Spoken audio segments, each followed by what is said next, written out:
మహాశివరాత్రి పర్వదినం సందర్భంగా విజయనగరం పార్లమెంట్ సభ్యులు కలిసిటి అప్పలనాయుడు విజయనగరం జిల్లా పరిధిలో రామతీర్థంలోని ప్రసిద్ధ పుణ్యక్షేత్రమైన శ్రీ రాములవారి ఆలయాన్ని శివాలయాన్ని సందర్శించారు.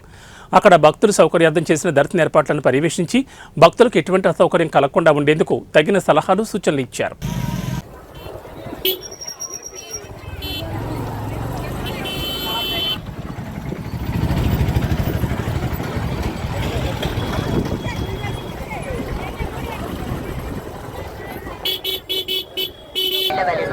అడ్డదారులలో ఎక్కి ప్రమాదంలో జాగ్రత్తలు తీసుకోగలను. కంట్రోల్ రూమ్ ఏర్పాటు చేయగలను. ఆచరించగలను. అతిశయించగలను. దేవాలయం చుట్టూ విద్యుత్ ఉత్తర రాజగోపురం ప్రవేశం ఏర్పాటు చేయడమైనది. స్వామివారికి సమర్పించవలసిన ఏర్పాటు చేసిన కోవిడ్ నిబంధనలు పాటిస్తూ తప్పనిసరిగా మాస్క్ పెట్టుకుని ఆలయ ప్రవేశం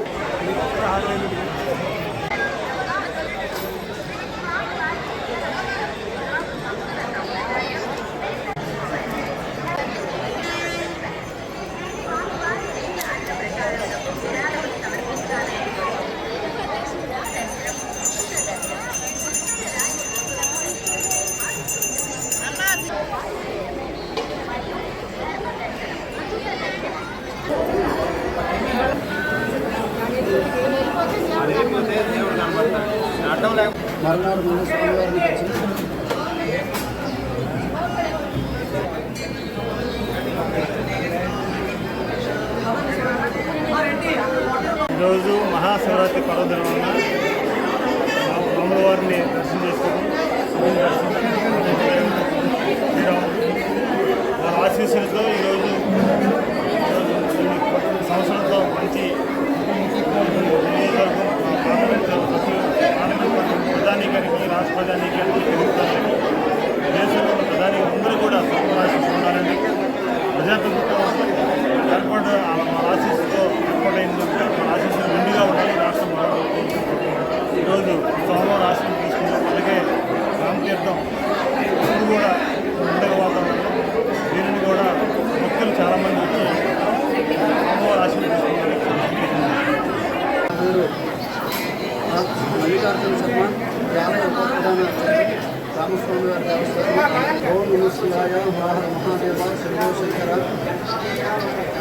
ఈరోజు అత్యంత పవిత్రమైనటువంటి మహాశివరాత్రి పర్వదినం సందర్భంగా ఉత్తరాంధ్రలో ప్రసిద్ధిగాంచినటువంటి శ్రీ రామతీర్థ క్షేత్రం మహాశివరాత్రి ఉత్సవంతో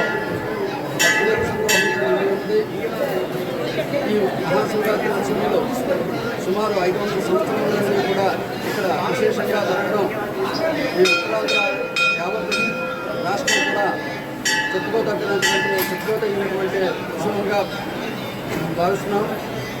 ఈ మహాశివరాత్రి నాడు చాలా గ్రామాల నుండి కూడా భక్తులు వచ్చి శ్రీ సదాశివ స్వామి గారిని, శ్రీ రామచంద్ర స్వామి గారిని ఏకకాలంలో దర్శనం చేసుకొని రాత్రంతా జాగరణ ఉండి మరునాడు వారు మళ్ళీ స్నానం చేసి 20 దేవతల దర్శనం చేసుకొని వంటలు వండుకొని వారు భోజనం చేసి రేపు రాత్రికి వారు తిరిగి సొంత ఇంటికి వెళ్తారు.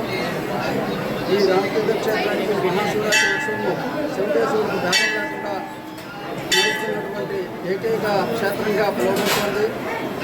ఈ క్షేత్రంలో ఈ మహాశివరాత్రి ఉత్సవం ఇచ్చినటువంటి భక్తులందరికీ కూడా శ్రీ సదాశివ స్వామి గారు, శ్రీ రామచంద్ర స్వామి గారు వారి కుటుంబాన్ని ఆయురాలను ఐశ్వర్యాలతో అనుగ్రహించాలని కోరుచున్నాము.